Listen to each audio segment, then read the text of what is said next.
Welcome, welcome to another episode of Self-Love for Everyday Superheroes. As I toast to you today for your commitment to self-love, self-care, and success with my wine glass of water. Welcome, everyone. Today we have a very special guest. We have Elise Nussbaum, who's going to be joining us today to talk about 5 healthy money habits to take that step 1 to level up and becoming financially free. We're going to be talking about money, y'all, as we spring forward and spring clean our finances. And in support of our visionary leadership, we know we have to make sure that our money is in alignment and making sure that our money mindset is too. So let's begin. But before we dive in and bring Elise onto the stage, I want to make sure that we talk a little bit of business. Make sure, if you have not done so already, that you subscribe below, that you like, and you make a comment. We want to hear from you.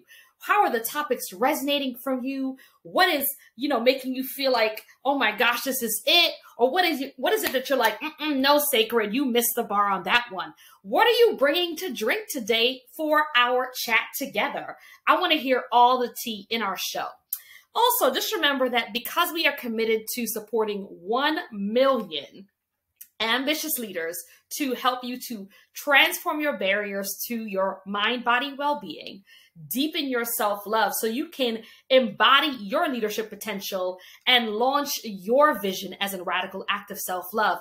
Because we are committed to doing that. Remember, you are here for a reason and you're born to shine. So thanks for joining us, Love Nation. So happy to have you here in support of our show's goal and in support of touching your life so that you can continue to touch the lives of others and be the love medicine the world needs. So we're going to be talking about educational stuff today. Just know that if you need deeper support, if you want to become a sponsor, if you want to become a guest on the show, or even invite me to be a guest as well on your show, reach out to support@sacredwalker.com. Excuse me, that's support@sacredwalker.net. Support@sacredwalker.net. All right, today's show is going to be delicious. We're going to invite in our very special guest now. So happy to have her with us today. And just know that we have the one, the only, Elise Nussbaum, who will be here with us to speak about this very, very important topic. So thank you so much, Elise, for joining and being on our show today. Hi.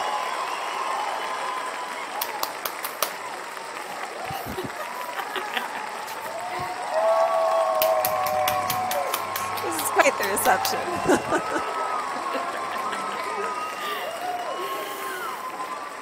Beautiful. Yes. So, take it in, take it in, take it in, take it in. All right.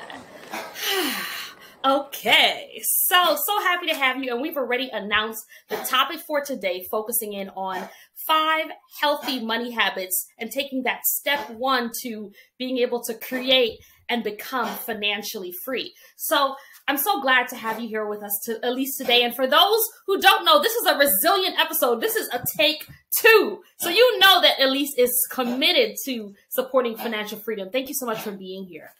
Thank you so much for having me. It's really wonderful to be able to have these conversations. I think we need to normalize having conversations about money. It's so true. It's so true. And especially as we go into the springtime, people are out, right? And in the possibilities of being out, spring cleaning our mindset around money, we also want to look at when we're out and we're interacting more, how are we doing so intentionally? So, let's go ahead and get started, because before we dive in, just want to give a little bit of context about who you are and how amazing you are, because we talk here about the fact that you're passionate, right? So I just wanted to share with everyone that you talked about being passionate about helping everyone to take control of their finances in whatever way works best for them, whether it's starting a retirement account, paying off debt, or just letting go of the shame and stigma that so many people feel when it comes to money. But many people don't know that you are also a Jeopardy champion. So tell us a little bit about how you even got to the point of being a Jeopardy champion before we dive in to the subject at hand.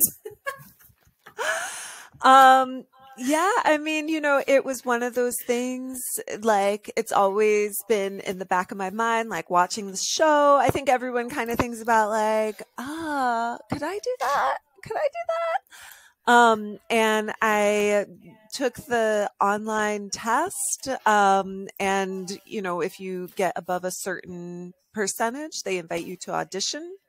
I went to the audition in New York, and that's where they're looking for, okay, do they have the knowledge?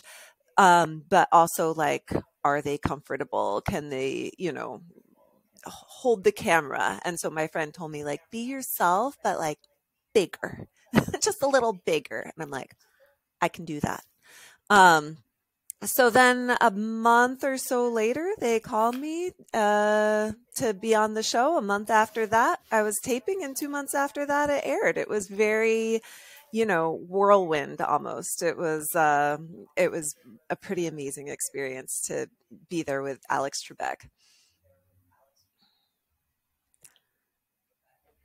I'm sure. I'm sure. And for those of us who say, okay, we put something out there, with all that goes into it, and we take a leap of faith, is that one of the moments that you realized, oh my gosh, I can put my mind to something and go after it? Or is there something else that kind of inspires you? Because I see you as an everyday superhero.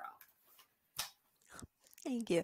I will say one thing that I learned about myself in playing those games was, um, if I didn't know, if I didn't know the question, I was like, well, maybe it's this. And I would like ring in and say it. Usually I was right. And then all the times when I was like, oh, I'm not 100% sure. I probably shouldn't risk it. I was still right. And I was like, if only I had had more confidence in my instincts and confidence in my own knowledge. I would have come home with some more cash, or, won a game that maybe I wouldn't have won otherwise.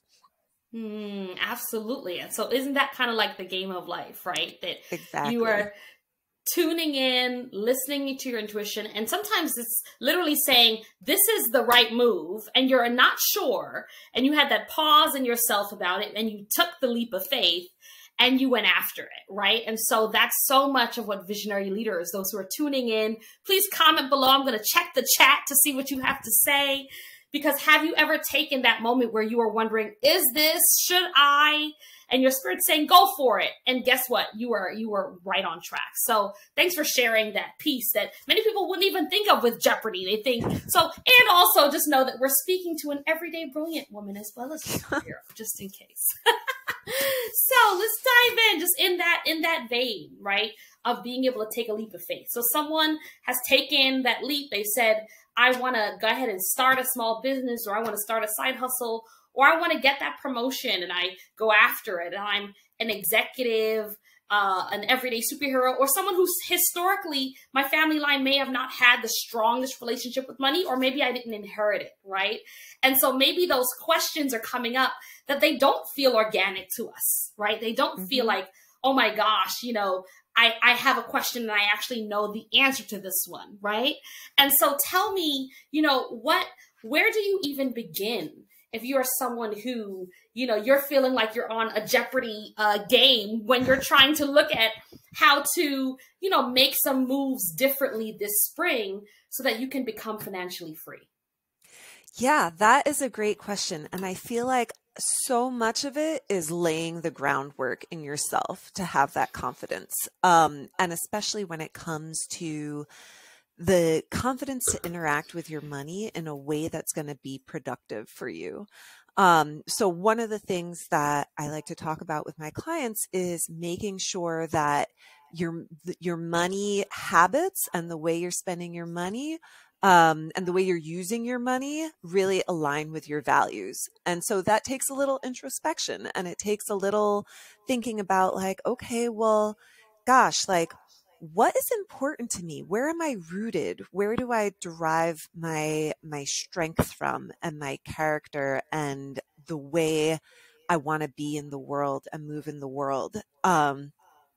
And knowing that and thinking about that in a really intentional way can really help you design like not just the what of your money, but like the why. And then also from that, the how, right? Because if you're like, okay, so what I'm really valuing right now is connection. Okay, so how does that manifest in the way that you are developing your spending plan, in the way that you are directing your spending, or security or creativity or convenience even. Convenience can be a great way of making sure that you have the energy and the bandwidth to work on your goals. And so I think like the first thing I would say is take some time to really think about your values. You don't need a whole laundry list, maybe like the top three, and interact with your money and engage with your money and your spending in a way that reflects your values and ultimately your goals in that way. Absolutely, absolutely. And can you give an example of that? An example of a time that either you personally or someone that you've worked with, in the work that you do, was struggling with that, aligning their values and was able to, because I've experienced this personally with you as I call you my financial therapist, right?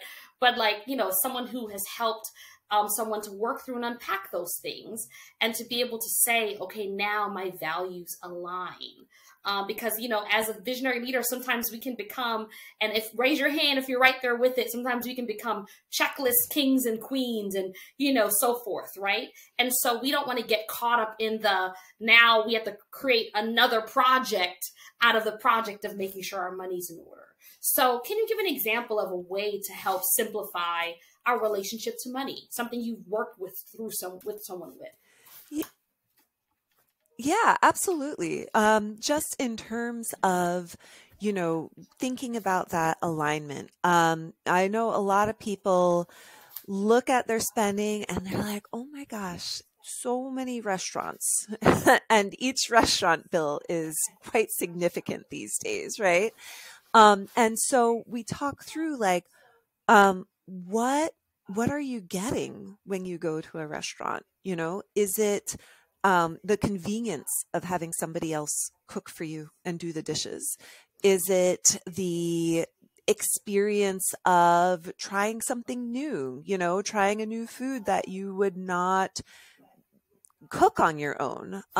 Is it the feeling of being connected and sharing a meal with people you love?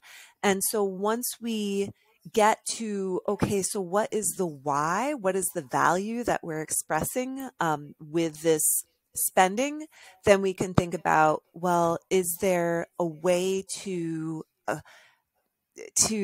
express that part of yourself, to acknowledge and fulfill that part of yourself in a way that is still going to help you achieve your financial goals. So if you're like, oh gosh, I get out of work on Friday nights and I just want to go out with my friends, let loose. Maybe one thing that we can look at is, what if you just had people over at your place and everyone brought a snack or a bottle of wine or a movie to watch? And a lot of my clients have had great success with that because, as it turns out, once you tell your friend, hey, look, I am really watching my spending. Can we do something that's on the less expensive side? 9 times out of 10, your friend is going to be like, oh my God, me too. I'm so glad. Mm-hmm. Thank you for saying this. And so you get to build that connection in an even deeper way while you're still like, okay, so that frees up, $100 a week or a month or, however much you're spending, that I can put towards paying down my credit card that much faster, putting aside for an emergency fund, anything like that. And I think it's so much more powerful to say, all right, this is what I want out of life, and the spending is one tool to accomplish that, and it's not the only tool. Absolutely. What I love about what you're sharing is us taking a look at where do we want our money to go and feeling like we're more in control of our money, right? I know one of the things that you and I have talked about is I really want to be able to say that I can travel, being able to say that I want to be able to invest in a home and build wider and broader goals. And in order to do that, what are areas that need to be cut back on? One of the biggest things that I discovered during COVID was, getting an air fryer and being able to make some family recipes in this air fryer. So I was cutting back on all my oily, greasy stuff that I was doing. And then I was also cutting back on having to go out and saying, in order to entertain, I needed to do this. But it also, to your point, was a way to be able to connect with people. And people who really care for you will support your vision and also your vision for financial freedom, right? Being able to come together and break bread and connect. So I love the examples that you're giving. And I can personally, and I'm sure if you can relate, I want you to take a moment, chat it in the chat. What is something that you feel you can position to turn your vice into your victory? Like, what is your thing, right? And that's something that, you can really, you'll learn in the show notes that when you connect in with your company to be able to bring Elise's company in, you can be able to talk more with her directly about that. So I want us to kind of get real now with now we've gotten into some of the stories, right? I want us to get real now into just looking at what are the ways that, if you're a frequenter of the show, because we talk about some big things, I want us to better understand what are some of the hiccups that happen or the misconceptions about money, right? Because people talk about big things and money mindset and prosperity mindset, right? But oftentimes there are misconceptions that come with it that, if you just did X, Y would miraculously appear, right? And so obviously, if that was the case, we wouldn't have so many people in this country struggling with debt and really needing to spring clean their brain this time around to really relate to money differently. So tell us 1 to 3 misconceptions that people have about being financially free. Yeah, I mean, I can start with what I feel like is the biggest misconception out there. And this might be controversial, but I actually do not believe in willpower. I believe that it exists. I don't think it's super helpful when you're talking about money, because it's overblown, right? It's part of this whole, personal responsibility, blah, blah, blah, toxic garbage that people get very rich, by the way, by spewing, and it's part of that whole shame and stigma and, self-punishing behavior that I think we just need to move away from when it comes to, dealing with our finances, talking, thinking, feeling about our finances. And I think when you can step away from this idea that okay, all I need is discipline, all I need is willpower. The other thing about that is that that's not a plan. You know what I mean? It's like if you're like, oh, I'm going to run a marathon, and someone's like, how? And you're like, I'm just going to do it.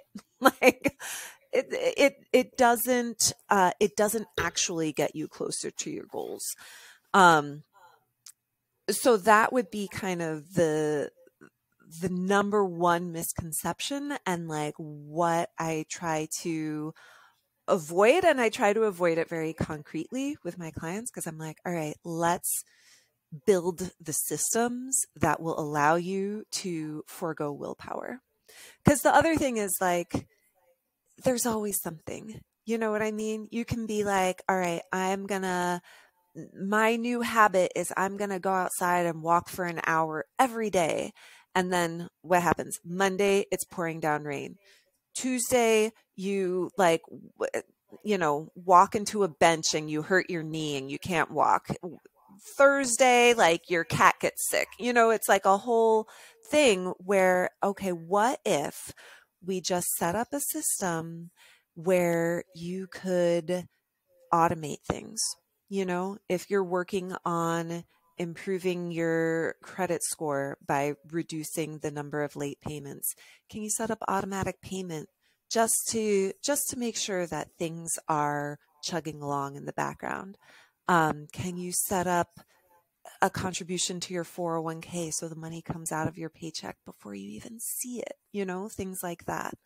I'm a huge believer in automation, setting yourself up for success, making things intuitive, and kind of, leaving the self self-flagellation off to the side. Like, nah, you can do that, but if you're going to procrastinate on that. But you can take the steps that will allow you to reach your goals with a minimum of effort. Not zero effort, but a minimum. Absolutely. What I love about what you're sharing is looking at how we can build in routines. And as a mental health advocate, I'm definitely not someone that's going to be saying, yes, shame, right? Right? Like, we don't want to have those unhealthy, shameful relationships to money. And if you're tuning in, definitely hop over, because we just had an episode that talked about willpower the other day. So hop over, look at that, because one of the biggest things is when willpower gets broken down, anxiety arises, all the other things are getting kicked up when we don't feel like we have systems in place. But say you're someone who's a small business owner. So for those who are, having the W-2s come in every 2 weeks, this absolutely is consistent. But say, for example, you're a small business owner with this volatile Yes. up and down, thing that's happening sometimes, where things are going so well and then things are going down, like the stock market, for example.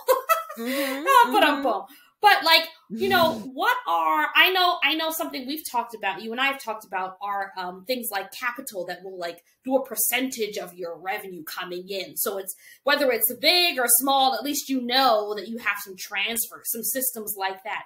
Are there other systems that when things just feel volatile and things feel like, okay, they're going to ebb and flow, and maybe you're newer to business, or you're seasoned, or you're in your second chapter, are there misconceptions that you have heard about what you can or cannot do when things feel like they're in flux?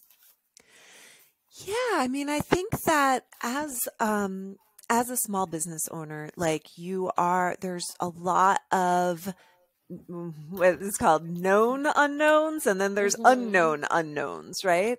And I think part of it is recognizing that things are going to be in flux, and there are going to be months and seasons that are busier than others, and that will bring in more revenue. And then others where things are going to be a little bit slower. And that is not necessarily a reflection of your business model or of, your own capacity to work hard and run your business. It's just part of the natural cycle. And I think one thing that is really helpful when you have that income that can be a little bit unpredictable is really thinking about, okay, so again, it comes down to making a spending plan, right? And like, that is another one of my money habits that I will talk up every chance I get, is like doing that budget, tracking your spending, so you can say like, okay, so my personal budget is $4,000 a month or $3,000 a month, whatever it is. And some months my revenue is going to be greater than that, and some months it is going to be less than that.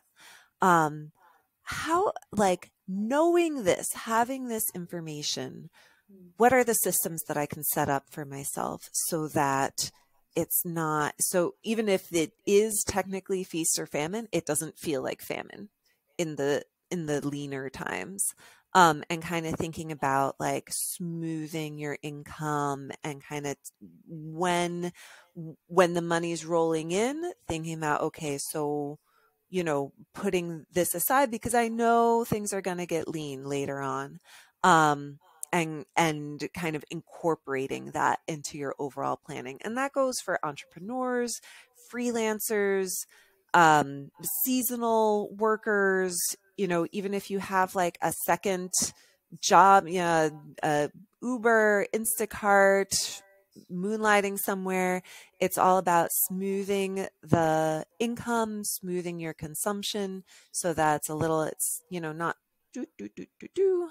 I'm for famously visual medium podcasting. I'm making a big wave with my finger and now smaller wave.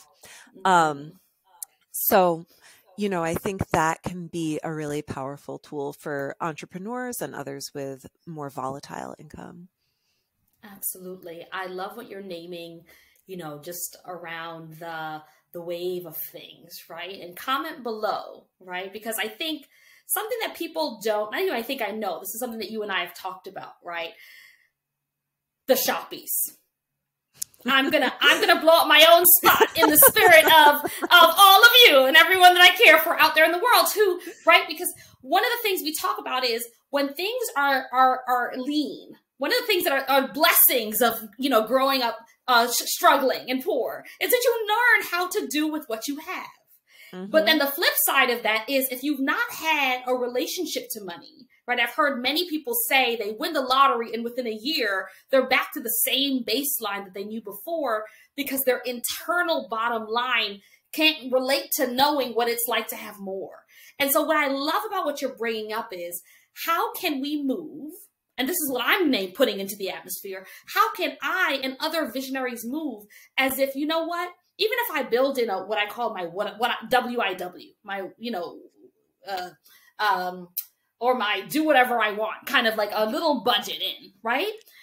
Even if I budget that in, I'm naming the shoppies as when I first jumped into another sphere, as you and I know, all of a sudden, based on healing some other stuff, I started getting the shoppies. And I was like, oh, I have to show up in certain kinds of look. And I have to show up in a certain kind of way in order to dress to impress, right? That was my imposter syndrome kicking up.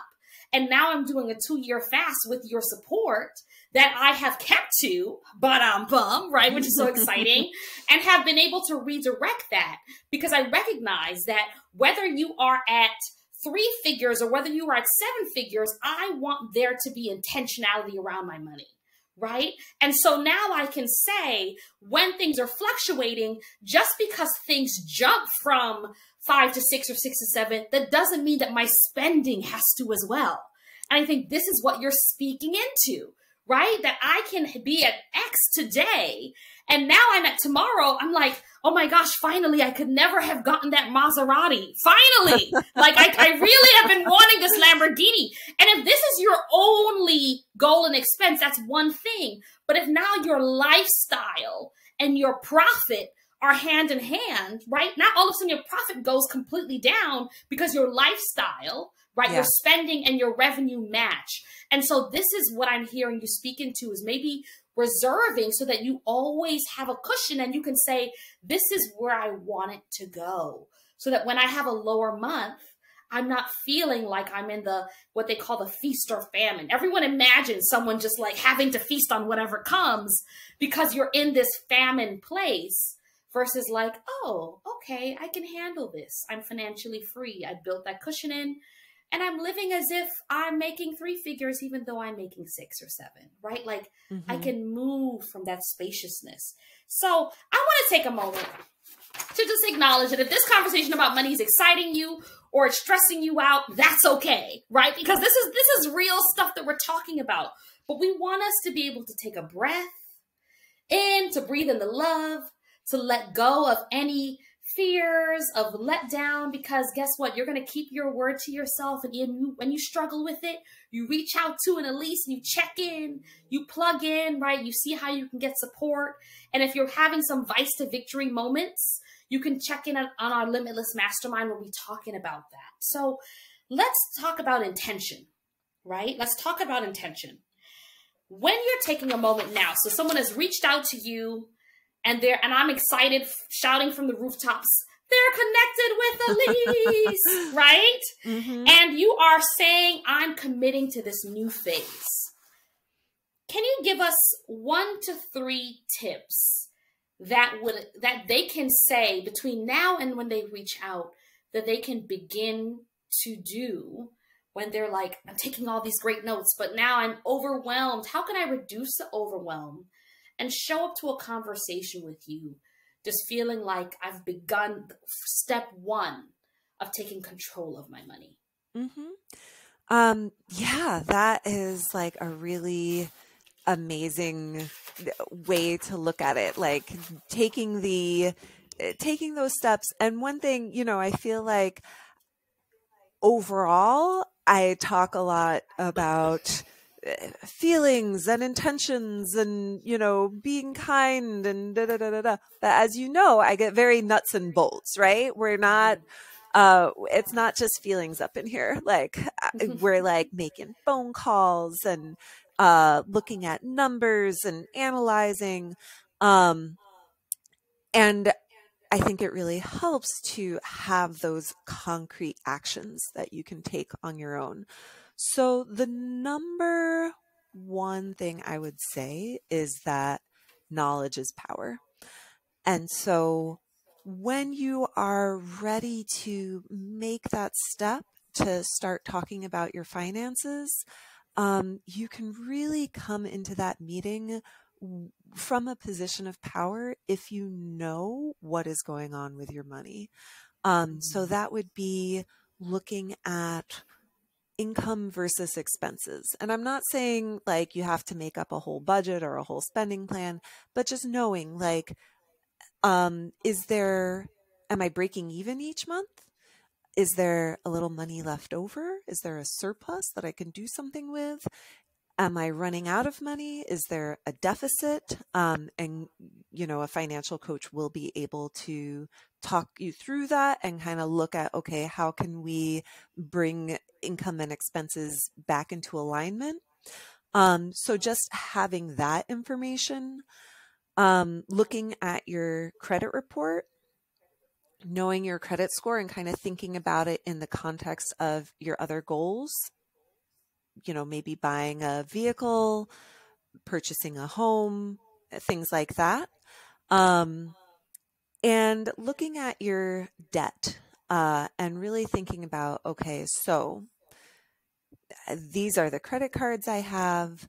These are the balances. These are the minimum payments. These are the interest rates. And having that information will really help guide the conversation and knowing what your goals are. Having that information will sort of make very clear what the next steps are towards achieving those goals. So if I was going to get real nuts and bolts, I'd say, look at your money, look at your debt, look at your credit. And now I'm going to go back into emotions and, the goal is not, oh, I have to feel fabulous about my money all times. It's like, no, let's aim for neutral. Let's aim for, all right, here it is. These are numbers. And it's one snapshot of one very specific element of something that's meant to help me on my journey. Absolutely. And for those who are tuning in, who are on that step of their journey, you might be on the other side of a divorce. You might be on the other side of a new marriage. You might be on the other side of having made a big financial investment or wanting to. You might be wanting to retire or wanting to make sure that you can set up a legacy for your family, right? Major life changes. You might have, medical expenses or fur baby expenses. Ask me how I know, right? Like all these things happen and we get to forgive ourselves around it, but then take that next step. So kind of like how earlier when Elise was listening in and talking about how she had that question in her mind that she was going to answer on Jeopardy. And then she said, is it correct? And she just took the leap anyway. If you're right now going, should I? I'm not sure. Go ahead and reach out. You'll see in the show notes how to take that next step, because at the end of the day, it's not the life hiccup that happens. It's what you do on the other side that makes you unstoppable. And we want to support you to get there. So comment below, chime in, reach out and tell us, Elise. I know there are specific ways that, you know, people can connect with you. They have to do it through someone else. So who should they speak to? If you are either a small business owner, or if you are someone who works for a company, who should you speak to connect them to Elise? It's like, how do we get to you so that we can take this next step? Yeah, sure. My email will be in the show notes, and you can shoot me an email and I will connect you with the appropriate person to reach out to. Okay, perfect. All right, sounds good. And then as well, we want you to know that in support of continuing to shine, anyone who reaches out to Elise and lets us know that they do so in the comments below, we'll make sure to do our best to make sure you connect with one another, and we can go from there as well. If you reach out to us, we'll also plug you in to them as well, to Elise and her company. Okay. All right, perfect. So thank you everyone so much for coming. Elise, any closing words before we go for today? Yeah, I just want to say, I promised you 5, 5 habits. And so we talked about aligning your values with your spending, budgeting and tracking, automating your systems, being kind to yourself. And the last one I want to make sure we get in there is just normalizing baby steps, right? This is not something that is going to happen in one day or 1 month or even sometimes 1 year, you know? And I think just beginning that journey is already like a huge accomplishment. And we know, you know, I tell my clients, look, we're going to sit down and just eat this elephant one bite at a time, and it's going to be okay. So that's what I would just want to leave with. Like, Rome wasn't built in a day. And we're not going to buy a house tomorrow. We're not going to retire in 1 week. We're going to work and we're going to build habits, and we're going to support ourselves, and we're going to support each other along the way. Absolutely.